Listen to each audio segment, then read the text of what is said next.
La trayectoria, de Zedillo a Peña. Javier Lainez Potisek fue un actor de las políticas impulsadas en las gestiones pasadas. Durante su entrevista en la Comisión de Justicia del Senado de la ALCI II legislatura, se le cuestionó que haya sido promotor de la reforma energética de 2008 de Felipe Calderón y autor de parte sustancial de la de Enrique Peña Nieto, en especial en lo referente al régimen de ocupación temporal de tierras y los contratos para las transnacionales. Usted apoyó con un gran interés, y participación, y compromiso la reforma energética de Calderón, 2008, ahí estuvo usted como un activista, un activo inteligente obviamente, buena formación, no cabe duda, pero apoyando las posiciones del Ejecutivo. Y también fue igual un ariete en la promoción de la reforma energética de Peña Nieto, le cuestionó en ese entonces el senador del PT, Manuel Bartlett, actual director de la Comisión Federal de Electricidad, CFE, y un personaje que formó parte del priismo y a quien se le responsabiliza del fraude electoral de 1988. Lo cierto es que Javier Lainez Potisek trabajó al final del gobierno de Ernesto Zedillo y a lo largo de 5 años del sexenio de Vicente Fox Quesada como consejero jurídico adjunto del Ejecutivo Federal. Ya en el último año del foxismo se desempeñó como subprocurador jurídico y de Asuntos Internacionales de la Procuraduría General de la República, PGR. Yo nunca recibí mi salario como servidor público para decir siempre, sí señor, lo que usted ordene.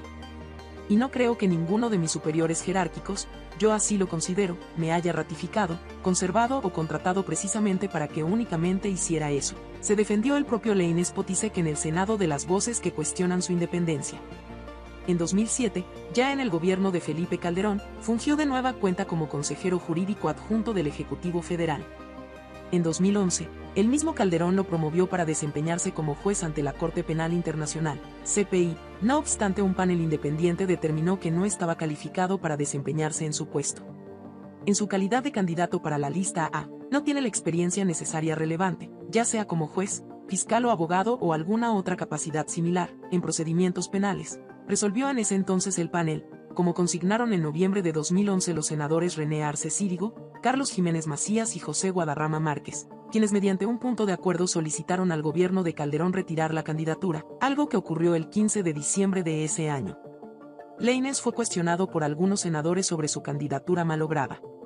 En esa ocasión atribuyó la observación del penal independiente que determinó que su perfil era administrativo o constitucionalista. Luego señaló que él decidió retirarse de la contienda, porque si no lo hacía América Latina iba a perder esa plaza, al contender por el lugar restante tanto México como Colombia. Yo decidí voluntariamente, fue una decisión personal de decir, no hay de otra. Porque finalmente o alguien se retira o esta plaza se pierde. Yo me retiré. Insisto, fue una decisión personal, de la contienda.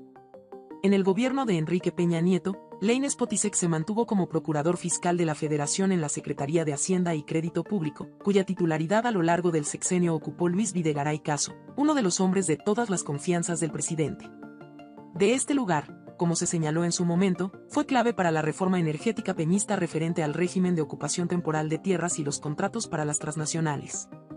Ante el Senado, el entonces procurador fiscal aclaró, habría, con la reforma, ciertos contratos en ciertas actividades, conforme a los cuales podría haber una afectación de empresas privadas nacionales y extranjeras. Tendría que crearse un régimen de protección, porque de lo contrario el Estado, habiendo asignado un contrato, tendría que expropiar esas tierras. No era el caso mientras solo fue CFE y Pemex.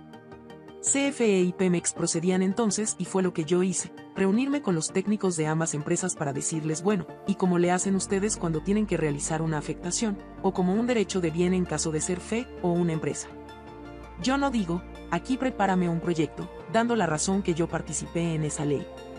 Al contrario, veo la aplicación en caso concreto y decido conforme a la litis sin que yo considere que porque tuve una participación aún en el diseño institucional de esa política pública, tengo forzosamente que dictar una sentencia en favor de la autoridad, aclaró en ese entonces cuando se desempeñó como magistrado del Tribunal Federal de Justicia Fiscal y Administrativa, cargo que desempeñó por 7 meses y que lo llevó a la Suprema Corte, en donde hoy es protagonista de una nueva confrontación entre poderes.